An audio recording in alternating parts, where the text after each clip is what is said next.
Buenas noches, como les comentaba anteriormente, mi nombre es Marilu Osorio y les doy la bienvenida al Salón Rosa María Britton. El día de hoy tenemos la presentación del libro El Dr. Mantovani y su nuevo experimento. No olvides que tienes dos modalidades para poder visitar nuestros stands.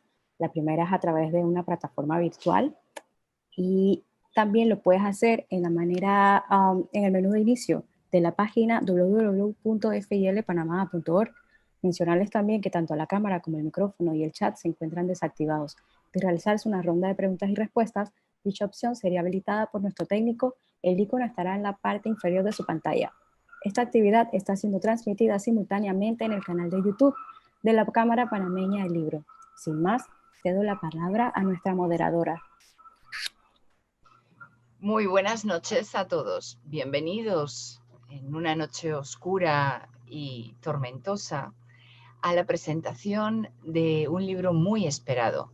Un libro muy esperado por muchos fans de la literatura que escribe Osvaldo Reyes, que está aquí con nosotros hoy. Buenas noches, Osvaldo, ¿cómo estás?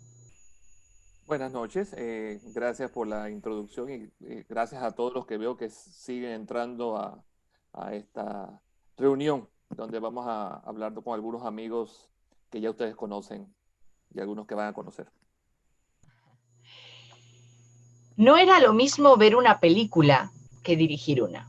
No era lo mismo leer un artículo que ejecutar una investigación. Ya había probado el fruto prohibido con sus propios labios y no había retorno. Su cerebro le exigía esa sensación, la humedad en sus dedos, el olor metálico en sus fosas nasales, el poder de sentir que la vida de otra persona le pertenecía. El cuerpo, en su sueño, desapareció de su campo visual. Otros tapizaban el suelo alfombrado, pero ninguno de ellos le importaba. Ya todos habían cumplido su propósito y no eran más que carcasas para ser desechadas. Salió de la habitación y se vio rodeado de humo y de fuego, espirales negras que lo rodeaban como brazos sin forma o consistencia, lenguas en naranja y en amarillo que lamían paredes o trataban de escalar puertas y ventanas. Se arropó con su bata y se metió en la oscuridad de un pasillo. Tenía que salir de allí y regresar a casa. Su vida, como la conocía, había terminado. Era hora de empezar de cero en otra parte. El humo se espesó y lo envolvió como si no quisiera que saliera de allí. Los ojos le escocían y sentía que le faltaba el aire. Sus pasos eran más lentos, pero no se podía detener. Si lo hacía, moriría en ese lugar. Casi no podía ver. El mundo a su alrededor vibraba y se tornaba más negro. Los sonidos desaparecieron, la música se apagó y una voz trataba de hacerlo regresar, de guiarlo fuera de la oscuridad de sus sueños. La oscuridad se hizo absoluta. Poco a poco fue tomando conciencia de que ya estaba despierto y de que tenía los ojos abiertos. Los contornos de la habitación dejaron de ser difusos y su retina se fue ajustando a la falta de luz. Una silueta menuda se perfiló y sintió sus dedos tocando su brazo. La voz, casi aflautada, rompió la barrera impuesta por su mente, trayéndolo del todo a la realidad, las palabras resonando como caricias dentro de su mente. Hora de despertarse. Aquí tienen un pequeño sorbo del veneno de Carlo Mantovani. Es real, Carlo Mantovani ha vuelto. Hace unos 3 años escribí un aullido de loba titulado Sobre libros y maestros, y antes de entrar en harina y diseccionar el universo del doctor más famoso de Panamá, quisiera releer un extracto de aquella columna. Abro comillas. Mientras en la ciudad de los libros las emociones eclosionan, en algún colegio de la localidad, algún maestro, en este caso maestra, matará una vez más el impulso lector en un adolescente cualquiera. Una maestra que pontifica, aunque ahora lo haga a través de una pantallita en esta nueva normalidad en la que supuestamente estamos, en un colegio público o de pago. No nos emocionemos. En todas partes cuecen habas y en los colegios privados a calderadas. Pontificará que Edgar Allan Poe no era un escritor de renombre, no es merecedor de estar en el canon de la literatura universal y que Paulo Coelho sí lo es. Que Edgar Allan Poe no entra por derecho propio, en el canon de la literatura universal, dirá esta maestra, uno de los mejores escritores estadounidenses, un bostoniano que se convirtió en uno de los grandes maestros del relato corto, un escritor que crea mundos fantásticos, que en su corta vida dio inicio al género de ciencia ficción y que, mientras dilucida paso a paso el esclarecimiento de un horripilante crimen, funda el género policíaco con Los crímenes de la Rue Morgue. Un maestro del ritmo, de las imágenes que se clavan en tu cerebro y te transportan a sótanos con olor a moho y amontillado. Un poeta inmenso. Y añadirá la susodicha educadora o educador, que también los hay, que el papá de una de sus alumnas no escribe literatura. A mí, al escuchar estas estupideces, decía yo en mi columna hace unos años, no me queda más que pensar que si la envidia fuera tiña, ¿cuántos tiñosos habría? El papá de esa niña que escuchó estas cosas hace unos años, Osvaldo Reyes, por más señas, es un autor panameño de novelas de suspense y terror, enmarcadas en lo que los cánones conocen como género negro. Tiene casi una decena de libros escritos, algunos de ellos con varias ediciones agotadas, y ha sido publicado no solo en Panamá, sino en España y en Costa Rica. Aunque a esta señora y a muchos otros quizás no les guste, los que hoy acompañamos aquí a Osvaldo Reyes a anunciar el nacimiento de su nuevo hijo de papel, reconocemos y aceptamos que la fascinación con la muerte acompaña al hombre desde que la humanidad inició su periplo como tal. Thomas Neer, exagente del FBI y uno de los mayores expertos en delitos violentos, afirma que nuestra fascinación con la muerte se remonta a tiempos muy, muy lejanos. Por ejemplo, la evidencia de sacrificios humanos atestigua la capacidad de violencia contra otros humanos. La construcción de inmensas estructuras como los coliseos romanos, por ejemplo, para ver por placer a hombres luchar hasta la muerte y a fieras que se comen a los condenados, las ejecuciones en las que los prisioneros eran descuartizados y que atraían multitudes a lo largo de todo el mundo, cuando las abuelitas iban a tejer y a charlar mientras las cabezas de los ejecutados rodaban a sus pies desde el cadalso donde estaba colocada la guillotina en la Revolución Francesa. Hoy mismo, en Arabia Saudita, por ejemplo, lo mismo ocurre con las decapitaciones de delincuentes. No se asombren, no se escandalicen. En la Deep Web, en la Dark Web o cualquiera de las otras webs profundas, redes compuestas por todo aquel contenido de Internet que por diversos motivos no está indexado en los motores de búsqueda tradicionales como Google o Firefox o Bing o Yahoo, lo que todos los usuarios utilizamos de forma diaria, lo que se llama Internet superficial, es solo una pequeña parte de otro mundo mucho más oscuro. Y la Deep Web o la Dark Web o la Darknet es mucho más grande y las últimas estimaciones apuntan que puede ser entre 400 y 550 veces superior a esta Internet superficial.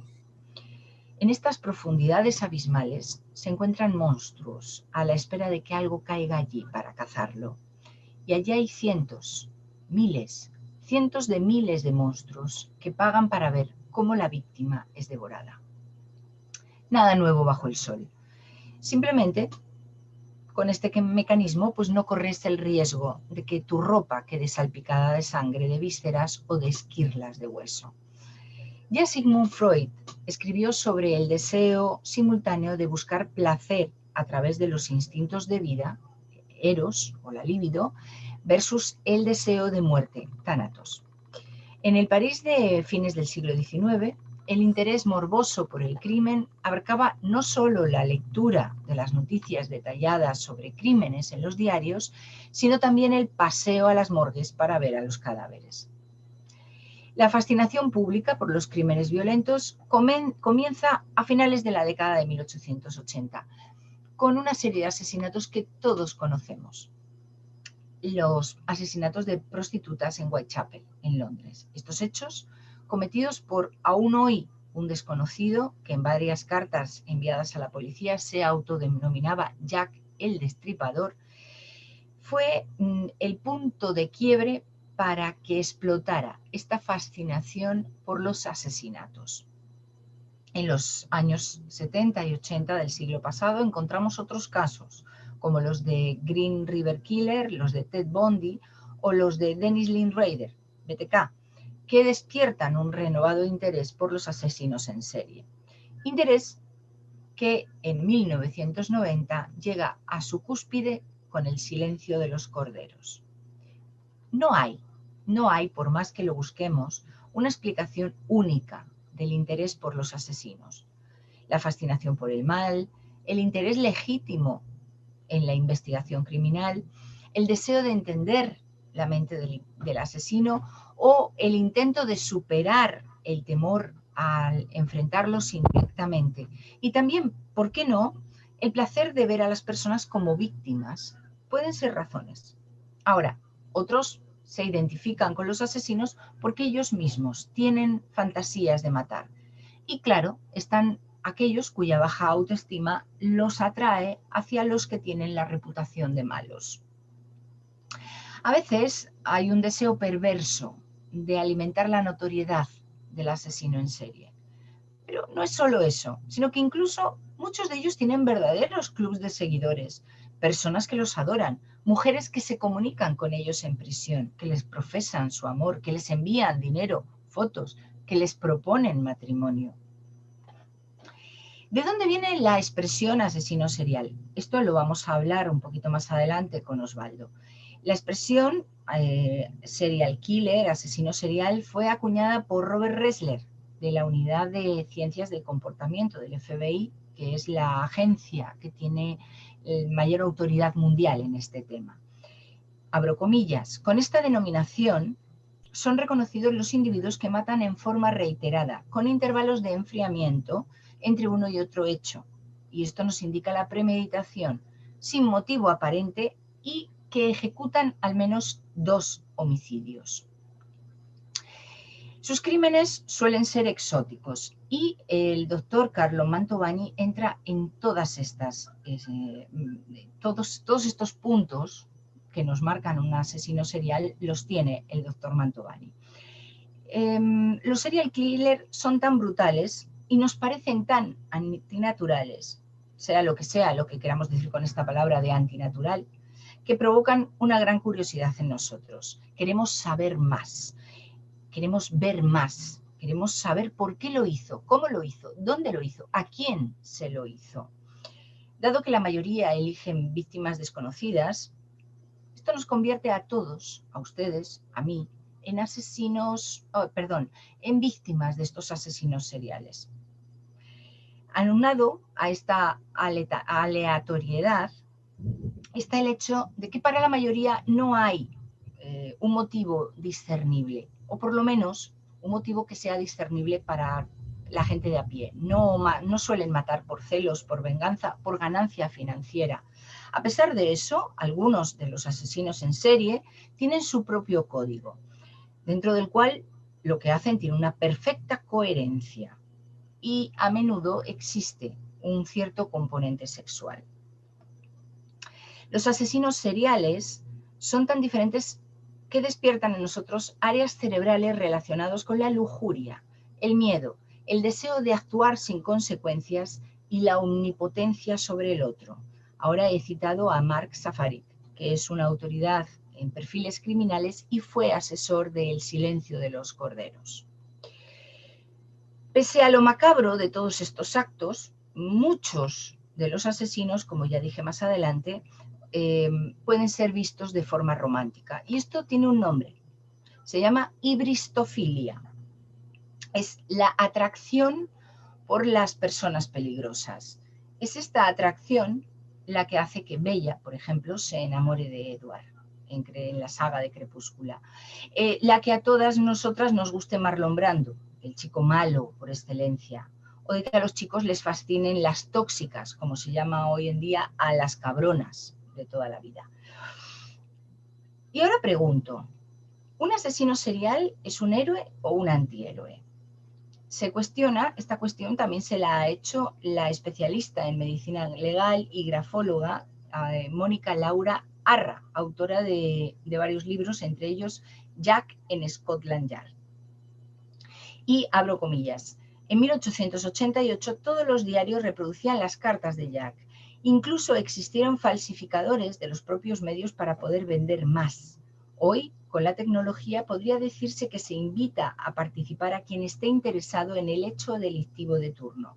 El morbo existe y para aquellos ávidos de sentirlo hay otro grupo encargado de servirles lo que piden. Así lo saborean y lo recomiendan.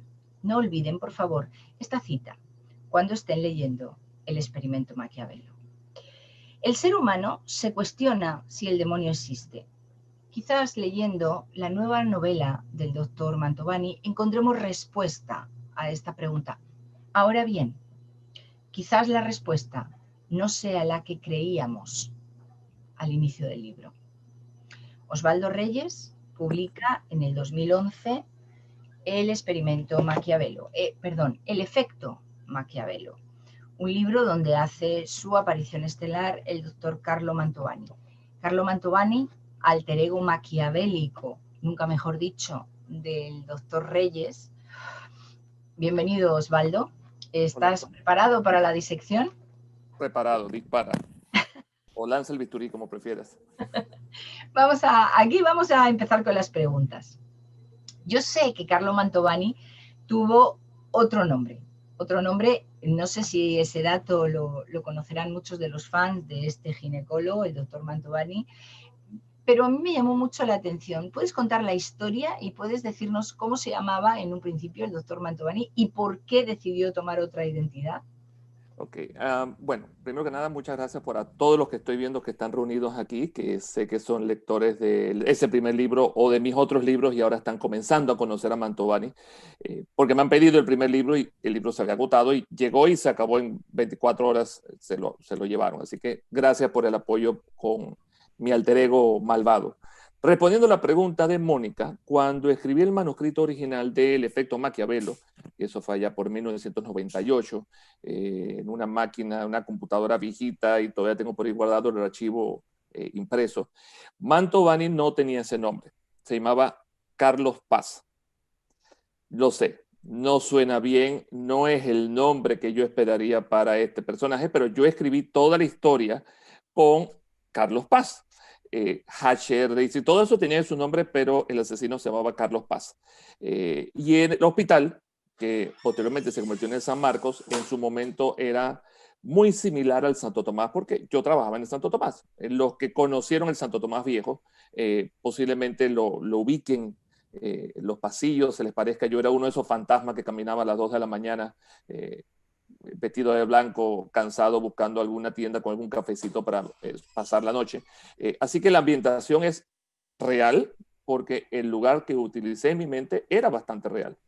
Pero bueno, se llamaba Carlos Paz. No sé por qué lo llamé Carlos Paz. Realmente quería ponerle un apellido que pareciera inocente, así que le puso un nombre bastante soso, con un apellido así como Paz. Todo calma, todo buena gente, y resultó que era un asesino. Lo segundo es que realmente ese libro, cuando lo escribí, en esa época leía mucho novela negra norteamericana y los asesinos en serie abundan en la novela negra norteamericana. Y el juego es que el asesino tiene un nombre, el cual generalmente es un apodo, con el cual uno lo conoce durante todo el libro hasta que al final se revela quién era este personaje. Y en mi libro, en la versión original, el personaje, él se hacía llamar Morfeo, el cual posteriormente aparece en otra parte, pero él se hacía llamar Morfeo desde el inicio y durante todo el libro se habla de, cuando aparece Mantovani, él habla de Morfeo y habla de su papel y de su característica de hacerse sentir casi como un dios. Y al final se revela que es el doctor Carlos Paz, que aparece a lo largo del libro como un obstetra más. Entonces, cuando terminé el libro me di cuenta que no me cuadraba, no sonaba bien. Primero, Carlos Paz no me gustó y segundo, él merecía ser conocido quién era desde el inicio. Entonces le di un enfoque diferente. Entonces, sí, bueno, vamos a hacer que conocemos al personaje del inicio, sin ningún Morfeo ni nada. Él lo usa como un apodo en un juego, en el efecto Maquiavelo hacia el final, pero realmente él se conoce como Carlo Mantovani desde el inicio. Y el nombre oficialmente lo que hice fue, quería un apellido y abrí el directorio telefónico. Eso fue lo que hice, porque me puse a pasar páginas al azar hasta que encontré y cuando vi Mantovani me llamó automáticamente, que, ok, este es el nombre. Y me quedé con Carlo Mantovani. 10 años después, estamos aquí de vuelta con Carlo Mantovani. Exacto. Carlo Mantovani en realidad es un visionario que está muy, muy convencido de la necesidad que tiene el mundo de los avances médicos y de las investigaciones que él hace, ¿sí? Además desea que su nombre pase a la posteridad. Ya aquí en el efecto Maquiavelo tenemos varios datos de venenos, ¿sí? ¿Cuánto? Yo lo sé, pero no sé si todos los que nos acompañan esta noche lo saben. ¿Cuánto te inspiró la dama del crimen, Agatha Christie, la experta en venenos, en la creación de este personaje y en su fascinación por los venenos? Posiblemente fue mi mayor influencia en ese sentido, porque bueno, creo que todos conocen, que me siguen, que soy fanático de Agatha Christie, fueron los libros que leí en mi infancia, en la adolescencia, ya de adulto inclusive, después comencé a leer otros autores, pero Agatha Christie marcó mi estilo literario y la forma como me gusta enfocar las historias.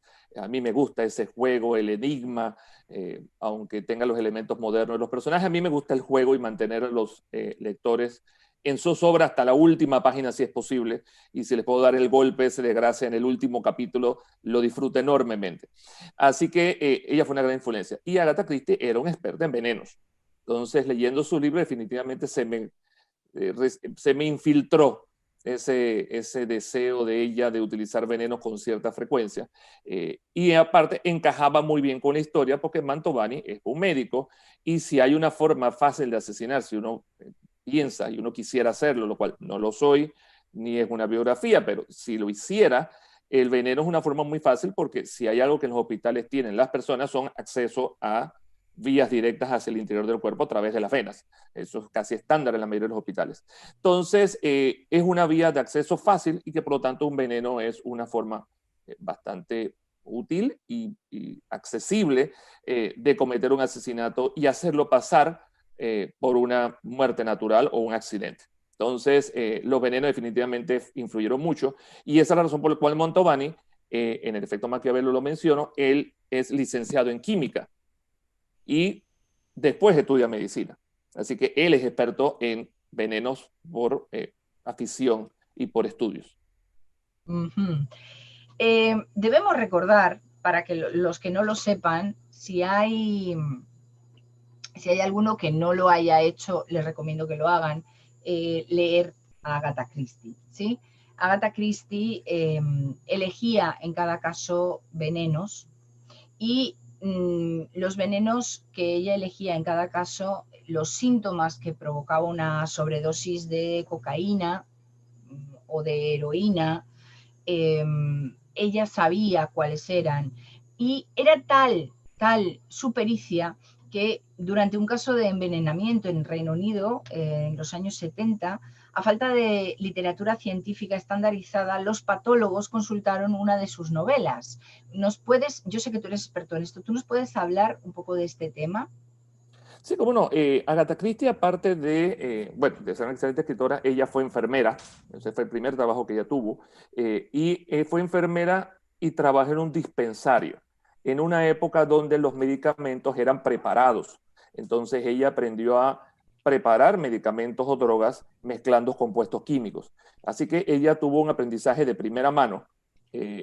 Y con este aprendizaje se fue dando cuenta de los efectos que pueden tener diferentes productos químicos en las personas. Entonces ella aprendió sobre la marcha, fue una autodidacta y lo hacía tan bien, y es verdad, lo hizo de una manera tan espectacular que cuando publicó su primer libro, que fue El misterioso caso de Stals, los críticos pensaban que la escritora tenía que tener algún conocimiento de química o tener algún título relacionado con las ciencias de la salud.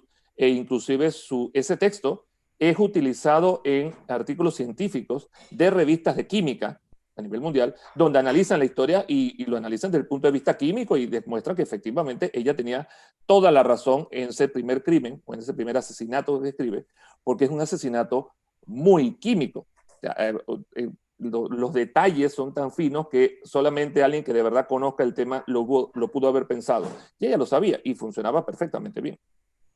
Bien, esto te lo estoy preguntando, todas estas preguntas te las estoy haciendo por una razón muy sencilla. En el efecto Maquiavelo, quiero recordar aquí que estamos presentando la segunda parte del efecto Maquiavelo, que se llama el experimento Maquiavelo. Pero lamentablemente yo he de decir que si no han leído el efecto Maquiavelo va a ser complicado que entiendan el universo en el que se desempeña el doctor Carlo Mantovani. También has dicho que está el libro está agotado, pero de verdad pídanlo prestado, qué sé yo, arrodíllense delante del panelista para que lo suba en digital, qué sé yo, hagamos algo, porque si no se han leído el primero va a ser complicado entender a Carlo Mantovani. Pero hay una cosa curiosa. La primera muerte que ocurre en el efecto Maquiavelo no es una muerte por veneno, es una muerte por asfixia. Y ya en la página 169, en el capítulo 20, por ejemplo, podemos encontrar muertes por venenos. ¿Por qué un asesino serial? ¿Por qué Carlo Mantovani ¿Por qué cambia de modus operandi? Eso no es muy normal. Hay asesinos que lo hacen, pero generalmente cuando empiezan a matar de forma serial ya tienen un modus operandi bastante marcado.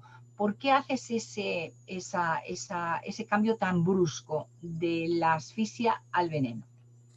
Ahí posiblemente es porque al inicio del libro no se nota muy bien ese detallito, pero realmente ese primer asesinato no es de Mantovani, es del otro personaje que aparece a lo largo de la historia más adelante, nada más que en ese momento no se nota porque era la gracia, que hay un detalle al final que lo marca, que es cuando este personaje escribe en una libreta Protocolo 11, y lo deja así, y ese mismo gesto de escribir una libreta Protocolo 11 o Protocolo 9 aparece mucho más adelante en el libro, y uno se da cuenta que era otro asesino que estaba justamente en el mismo hospital y del cual Mantovani no conocía lo que estaba pasando. Esa es parte de la trama posteriormente. Mantovani, no nos hagas, yo te no hay spoiler. te lo trataba de hacer de una pregunta para no spoilear. Porque No, tranquilo, que no spoilea porque eso se ve en el primer capítulo, en las primeras páginas eso se ve. El punto importante es que Mantovani, efectivamente, en ese primer libro, él hace toda distancia.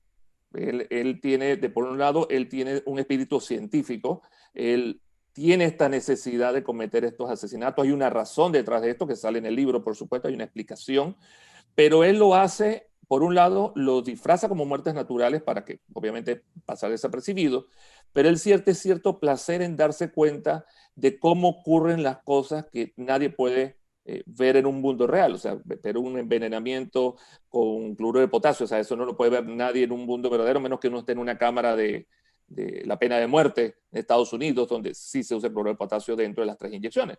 Entonces, él hace las cosas a distancia, pero al mismo tiempo él lleva un registro de lo que hace, porque él se ve fascinado por ese mundo de los hallazgos científicos y de la evidencia, e inclusive él lo dice en muchas partes, él lo tiene registrado, en el experimento Maquiavelo lo menciona, él tiene todos esos crímenes desde el punto de vista científico registrados como artículos, y me dice, no lo voy a poder publicar todavía, pero a mi muerte yo quisiera publicarlo para que mis actos queden como evidencia científica. Y esto realmente tiene un sustento verídico. En investigación científica, muchas investigaciones han cometido verdaderas atrocidades en aras de la evidencia y en aras de encontrar una respuesta. Y lamentablemente los investigadores a veces actuaban, porque ahora es mucho más estricto, pero entonces actuaban en busca de la verdad, obviando al sujeto de investigación.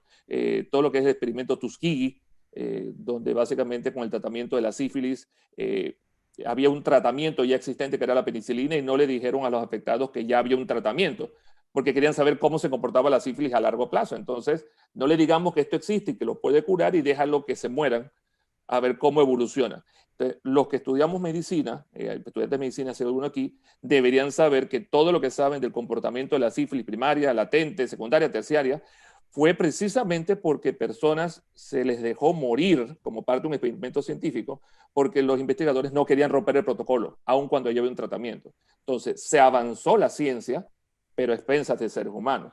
Y esa es una zona muy gris que en investigación siempre se ha tratado de controlar y ahora hay, precisamente por eso, vigilancia ética en ese sentido. Eso ya no se puede hacer. Mantovani todavía está en esa zona donde él quiere descubrir las cosas, pero lo hace porque tiene la necesidad de hacerlo. A ver, hay varias preguntas de los participantes. Voy a ir intercalando las preguntas de ellos. Perfecto. Y la que tengo lista. Aquí hay una que dice, si se pudiese comparar, entre comillas, al doctor Mantovani con un asesino serial de la vida real, ¿con cuál lo haría y por qué? Ok, esa pregunta estaría un poco difícil porque cuando creé a Mantovani no pensé en ningún asesino serial realmente. Yo inventé un personaje, escribí sobre un tema que conocía, que era obstetricia. Yo todavía en ese entonces no era obstetra, yo era interno. Yo quería estudiar obstetricia, así que en cierta forma ya mi afición a esa rama me ayudó un poco y ambienté mi personaje en ese mundo, pensando en un médico que haría todo lo que yo no haría. O sea, alguien que realmente está tratando de cometer crímenes y que se ha olvidado de todos sus juramentos. Así que realmente pensé en una versión negativa de todo lo que a mí me habían enseñado y poco a poco fue saliendo el doctor Mantovani.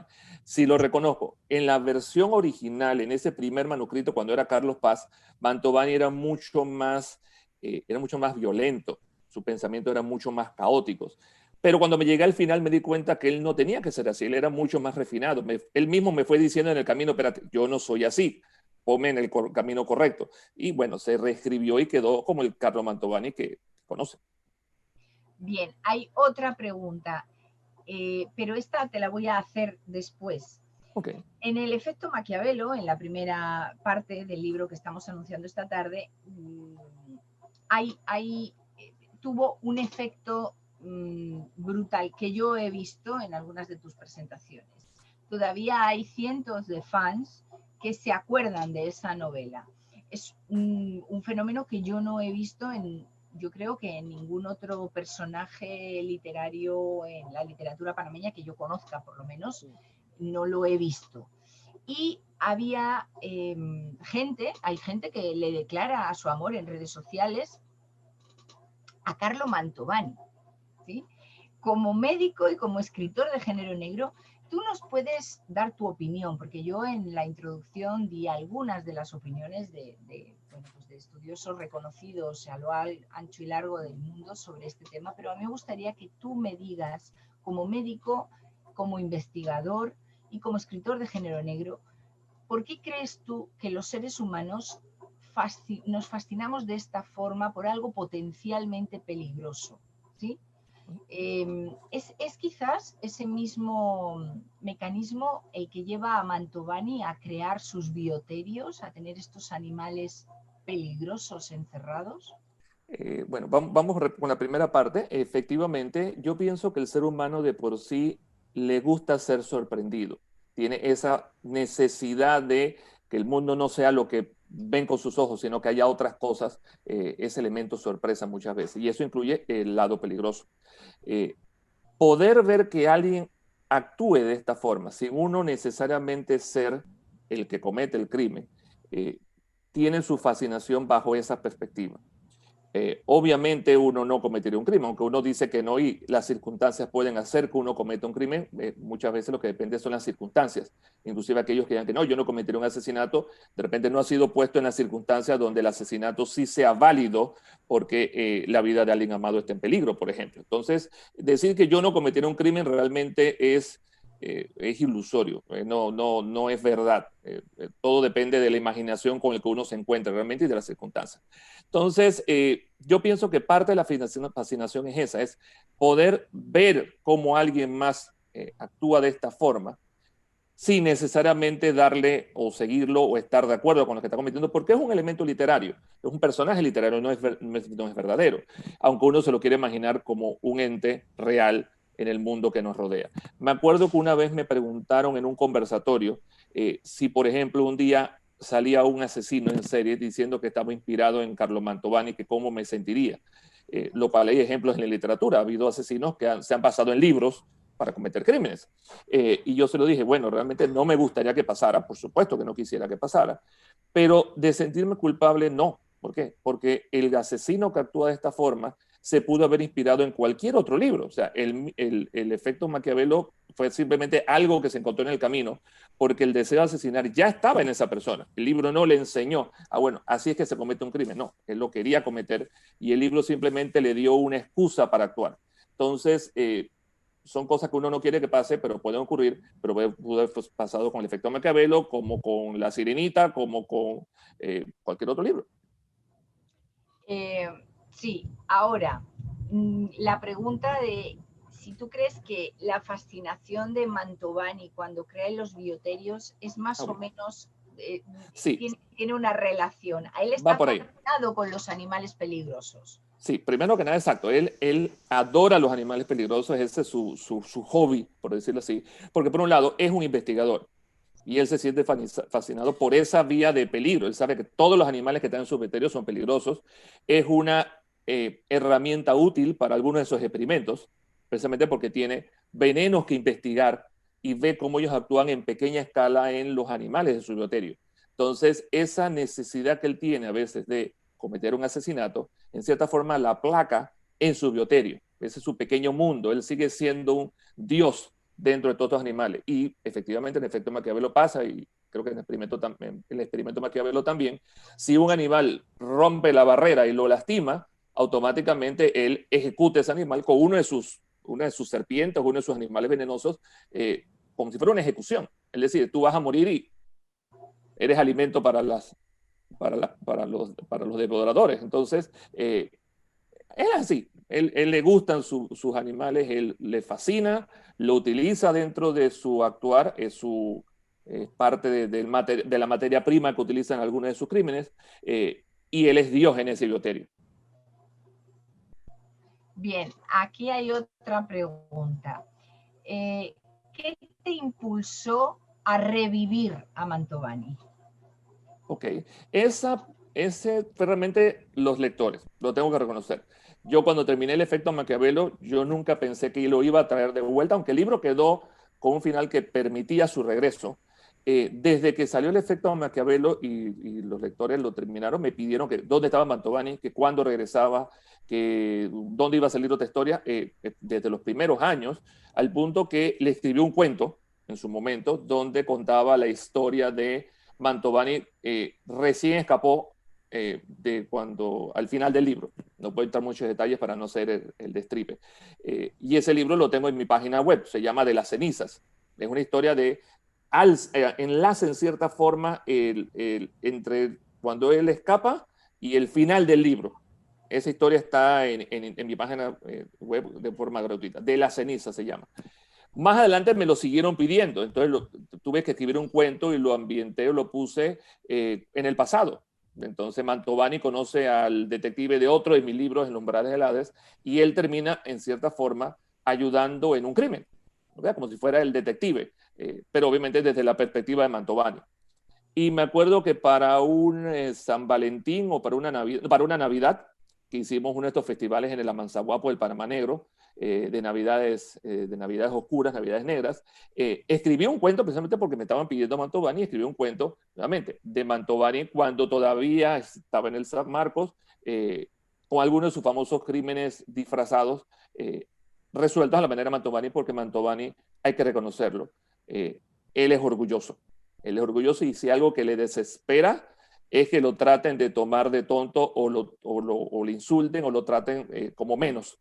Eso lo enerva. Y Mantovani lamentablemente no sabe manejar bien los conflictos, él los resuelve de una manera muy directa y bueno, ustedes se imaginan cómo resuelve Mantovani los problemas. Entonces, tuve que escribir ese cuento que se llamaba Los fantasmas de las navidades pasadas, o el villancico de los tres fantasmas, que también está en mi página web. Entonces, son historias de Mantovani, cuentos que he estado trayendo periódicamente porque muchos lectores me piden que Mantovani regrese. Entonces, ya había terminado mi Asesinato en Portobelo, que era una de las obras más demandantes. Ya teníamos básicamente 9 años del anterior. y decidí sumarle uno más, que fueran 10, y decidí este año saco la segunda parte del efecto Maquiavelo. Y bueno, Bien. salió el experimento Maquiavelo. Ya has dicho dónde se pueden conseguir varios de los cuentos relacionados con Carlo Mantovani, y has dicho que el libro del efecto Maquiavelo está agotado, porque aquí nos está preguntando que dónde se pueden conseguir sus libros. Bueno, pues el experimento Maquiavelo está ahora mismo en la puerta del horno, y yo creo que podemos darle el anuncio de que llegará en breve, en brevísimo, quizás para el Festival Panamá Negro. Estaremos Ya te he leído. Ya esté leído, ¿verdad? Sí, los libros de los cuentos que Osvaldo Reyes ha dicho están en su página web. El libro del efecto Maquiavelo, vayan a la biblioteca, está en la Biblioteca Nacional, yo creo, y pueden pedirlo y pueden leerlo. Y el libro del efecto Maquiavelo pues llegará en breve, estén pendientes. Esto es un abreboca para ir abriendo la curiosidad. Okay, ahí sí hago una aclaración. Efectivamente, el efecto Maquiavelo, el primer libro, lo estaba trayendo la librería de Panamá Viejo y lo pidieron y se la agotó. Ellos me dijeron que lo volvieron a pedir, así que dependiendo de la pandemia y de volumen, pueden ser que traigan algunos ejemplares más a corto plazo. Como digo, eso hay que preguntárselos a ellos.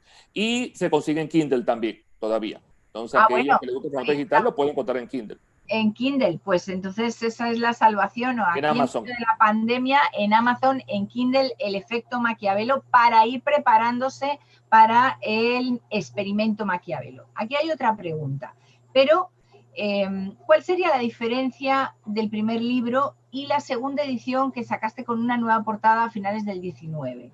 O sea, ¿cuál sería la diferencia del primer libro que sacaste del efecto Maquiavelo en el 2011? Exactamente, ¿cuál sería esa diferencia? Realmente la segunda edición es una versión mejorada desde el punto de vista de estilo, más que nada.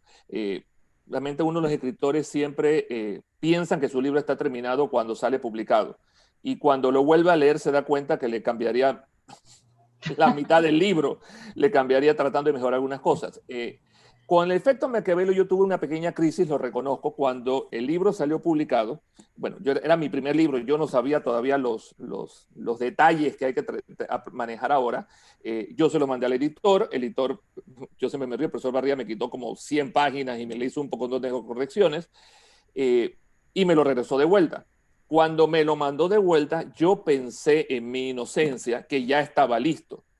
Entonces yo nada más revisé las primeras 50, 60 páginas que tuviera bien y no encontré nada. Y yo, perfecto. Y se lo mandé al gerente de la editorial para que lo imprimiera porque me pareció que estaba bien. Y cuando salí el libro, por supuesto, como es la ley del karma, lo abrí y en la página que lo abrí encuentro un error. O sea, fue impresionante. O sea, fue como que... No sé si Titivilus es el de los errores. No sé si él también se encaja de que abras la página donde está el error y lo veas. Sí. Titivilus, bueno. Entonces lo abrí y vi el error y en ese momento me comenzó a doler la cabeza, lo reconozco, y me dio por comenzar a revisar y encontré otros errores. Son cosas pequeñas, pero cuando uno trabaja tanto en un libro y lo ve por fin todo bonito, bello y precioso, y lo abre y comienza a encontrar errorcitos que si lo hubiera revisado de principio a fin, de repente los hubiera visto, entonces a uno le duele. Entonces aprendí mi lección y después de eso lo leí y lo marqué y se lo mandé a la gerente. Bueno, si hacemos la segunda edición, yo quiero cambiar todo eso. Y bueno, no pasó porque, bueno, la primera edición se comenzó a vender, se agotó y en eso cerró la editorial, que era Excedra. Y en España, una editorial que es Ediciones PG, decidieron que querían publicar ese libro. Entonces, bueno, ahí antes de mandárselo lo volví a leer y le hice todas esas pequeñas correcciones que yo pienso que el libro ameritaba. Así que la trama no ha cambiado, la historia es la misma, pero ciertos detalles los mejoré, inclusive aquellos que yo pienso que aclaraban más la historia. Ejemplo, el final. O sea, al final hay un incendio, no voy a decir qué tipo es eso, pero un incendio. En el efecto Maquiavelo original, pienso que me quedó bien, pero la segunda edición lo escribí de forma que quedara todavía más clara, que se entendiera mejor, incrementando un poquito la tensión, pero la historia es la misma, no cambia gran cosa, excepto ciertas cosas muy puntuales. Bien, nos quedan 5 minutos. Nos quedan 5 minutos y quiero hacerte una pregunta. En Estados Unidos, durante los años 60, hubo un gran entusiasmo por la rehabilitación de estos asesinos seriales, ¿no? Varios años y millones de dólares más adelante, el sistema penitenciario federal examinó las tasas de reincidencia y se dieron cuenta de que aquello había sido un absoluto fracaso. Es decir, la mayor parte de los asesinos seriales, por no decir todos, no se rehabilitan, sin más. Y por eso reciben cadenas perpetuas o pena de muerte en los lugares donde las hay. Y van a ser peligrosos toda la vida. La necesidad de dominación, control, la satisfacción de los propios deseos no se puede cambiar. ¿Mantovani va a lograr dominar su compulsión? Bueno, uno se da cuenta desde el inicio del experimento Maquiavelo que no. Él sigue siendo igual de bueno, su necesidad sigue siendo igual, sus obsesiones no han desaparecido. Le ha tenido que bajar un poco el tono porque ya no es Carlo Mantovani, ahora tiene otra personalidad que no le da esa libertad que tenía cuando estaba en el Hospital San Marcos, pero no ha dejado de ser Mantovani, nada más que se ha adaptado a una nueva realidad. Además de eso, ya Mantovani no siente lo mismo. Ya los asesinatos a distancia no le funcionan tan bien como antes, porque probó un alimento o probó algo que le dio una sensación todavía mucho más poderosa. El estímulo todavía fue mucho más fuerte. Y desde ese punto de vista, lamentablemente, necesita algo más. Entonces, le rinde por más tiempo, pero necesita otra cosa. Entonces, no, él no se ha rehabilitado, no creo que se rehabilite, pero ha encontrado una forma. Y vamos a tener Mantovani para mucho tiempo. Se nos está acabando el tiempo y no quiero que nos corten sin poder despedirnos. Okay. Los fans que nos están siguiendo, la gente que es fan de Osvaldo Reyes, la gente que es seguidor de Carlo Mantovani, que sepa que muy en breve va a llegar la segunda parte del efecto Maquiavelo. Se llama El experimento Maquiavelo. Y los que no hayan leído la primera parte, pues ya saben dónde la pueden conseguir, en la librería de Panamá Viejo o en Amazon, en Kindle. Sí, es seguro comprar los libros allí. Allí está y lo pueden descargar. Gracias, Osvaldo, siempre es un placer. Siempre se nos queda, el tiempo siempre se nos queda corto. Entonces, nos quedan como 2 minutos nada más. Solo nos quedan como 2 minutos y quiero que tú en estos 2 minutos les digas a todos tus fans por qué deben de esperar el experimento Maquiavelo. ¿Qué es lo que tú les vas a regalar ahí? Bueno, el experimento Maquiavelo está cumpliendo una promesa que yo hice hace mucho tiempo, que era traer a Mantovani y contar su historia con un poco más de detalle. Y efectivamente, en el experimento Maquiavelo van a ver más del pasado de Mantovani y qué lo llevó a ser el doctor que conocieron en el efecto Maquiavelo. Van a ver cómo ha evolucionado su vida, cómo se ha adaptado a esta nueva realidad que él está viviendo, lo que ha pasado con él en esos 10 años que han pasado de la historia. Pero lamentablemente no puede haber un héroe o un antihéroe sin una contraparte. Y efectivamente Mantovani está huyendo de la justicia. Entonces, aquellos que son seguidores de Mantovani van a tener que entonces sufrir la parte donde se dan cuenta de que alguien lo está cazando. La pregunta es ¿por qué? Y vamos a ir viendo si lo logran alcanzar o no. Y si lo alcanzan, ¿qué pasará con él al final? Esa es parte de lo que les estoy prometiendo con el experimento Maquiavelo. ¿Cómo termina? No se los pienso decir. ¿Sobrevive al final? No se los pienso decir. Yo sé que hice algunas promesas de que no lo iba a matar, pero aquellos que saben cómo soy yo saben que puedo interpretar la realidad de formas muy variables y sin romper mi promesa hacer algo más terrible, no les voy a decir qué hice, así que ya tendrán que esperar que salga el libro. Pero sé que aquellos que no quieren que le pasara nada ahora mismo están sufriendo porque no se les ocurre qué yo hice al final con su doctor favorito. Tendrán que esperar a leer el libro. Ya nos queda muy poco tiempo de presentación y nos queda muy poco tiempo para que todo el mundo pueda leer el libro. Realmente muy poco tiempo y bueno, mientras tanto, confórmense con releer el efecto Maquiavelo y los cuentos que nos relatan algunas otras cosas del doctor Carlo Mantovani, que es un alter ego malévolo de Osvaldo Reyes, que todos sabemos que es un doctor maravilloso y muy buena persona. Aunque no estoy yo muy segura de que no fuera capaz de hacer lo que hace Carlo Mantovani. Osvaldo, por la ultimísima pregunta, ¿nos vamos a encontrar a Carlo Mantovani volviendo a casa por la noche en alguna esquina? No puedo contarlo porque no sabemos, no les he dicho todavía qué pasa al final, pero siempre puedo traer a Mantovani de vuelta contando historias de su pasado. Así que no se preocupen, independientemente del final, Mantovani va a seguir apareciendo en sus vidas para que no se olviden que él está por allí. Y si no, aparecerá en los sueños. Siempre puedo hacer una versión tipo Nightmare on Elm Street, Pesadilla en la calle Elm, y les aparezca en los sueños de las personas. O sea, todo es permitido en la literatura siempre y cuando les guste. Vamos a ver qué se me ocurre después. Por ahí hay alguien que dice, ay, por lo menos está vivo. Hay otra que dice, ya no podré dormir hasta leer el libro. Otra que dice, ay, se murió. Bueno, como digo en estas partes, lo siento mucho por aquellos que no puedan dormir, pero qué bueno, porque quiere decir que van a querer leer el libro cuando llegue. Y por supuesto, cuando terminen, espero las respuestas o los comentarios de todos los lectores. Espero que en el Panamá Negro podamos volver a echar cuentos y contar la historia del libro en otro conversatorio, hablando específicamente ya sin spoilers, sin destripes, porque ya van a saber qué pasó.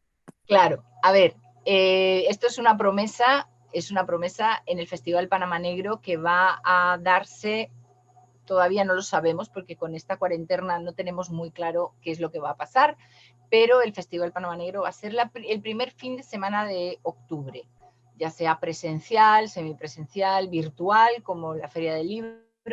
Vamos a tener el Festival Panamá Negro. En el Festival Panamá Negro seguro ya tenemos el libro desde hace tiempo y quizás hasta nos lo hayamos leído.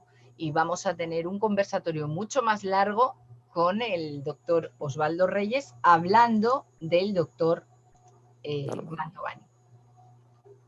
Y ahora sí, ya debemos cerrar. Muchísimas gracias a todos los que nos han acompañado. Muchas gracias a ti, Osvaldo, por acompañarme esta noche.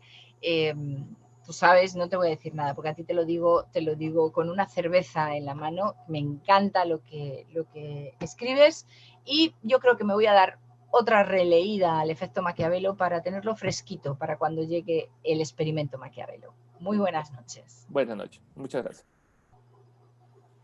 Bueno, y de esta manera damos por culminada la actividad, no sin antes agradecer a nuestra moderadora y nuestro panelista por la presentación y a ustedes por asistir. Recordarles que pueden adquirir sus obras en los stands que participan en la feria y descargar el programa cultural en la página www.filpanama.org y disfrutar todo lo que la Feria Internacional del Libro tiene preparado para ustedes. Hasta luego.